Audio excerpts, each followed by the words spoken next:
Contre Bourg, on a été dominé dans tous les secteurs, donc vraiment quasiment un non-match.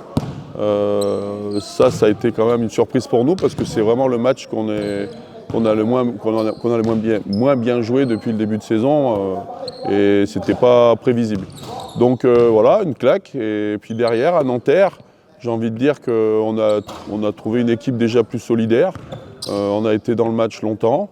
On est encore à -4 je crois, ou à -5 à 4 minutes de la fin. Donc il y avait vraiment la place pour passer sur ce match-là. À côté de ça, on ne passe pas. Et c'est aussi des choses, sur des petites choses importantes sur lesquelles on n'a pas forcément assez insisté. Notamment être capable d'être un peu plus patient en attaque, ce qu'on a très bien su faire en première mi-temps à Nanterre et un peu moins sur la fin du match. Chaque match est différent. On sait très bien que Bourg-en-Bresse, c'est très fort, ça va jouer le très haut de tableau. Maintenant, je pense qu'à domicile, on pouvait s'attendre quand même à avoir un peu plus de volonté et de grinta, on va dire. À la maison, on ne peut pas laisser partir les matchs comme ça.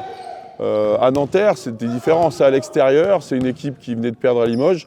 On se devait d'être présent, mais on est tombé sur une équipe qui avait un ou deux joueurs qui étaient vraiment en feu. Nous, on a manqué d'adresse sur la deuxième mi-temps, mais dans l'ensemble, c'était beaucoup plus abouti. Alors Châlons, c'est une équipe qui a, comme nous, très peu de joueurs qui sont restés. Ils ont 2 joueurs également qui sont restés.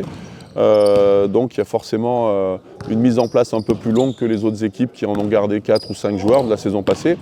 C'est une équipe qui a quand même beaucoup de capacités, et notamment cette année, là, sur les 2 premiers matchs, on peut considérer que leur secteur intérieur est vraiment dominant. Donc ce sera vraiment un point à contrôler. Et à côté de ça, c'est une équipe aussi qui peut être aussi avec des scoreurs sur la ligne arrière, et notamment des tireurs à 3 points. Donc il y aura cette balance à être capable de tenir nos duels dans la raquette, mais de ne pas laisser trop ouverts les shooters extérieurs. Ça sera un match important pour la suite.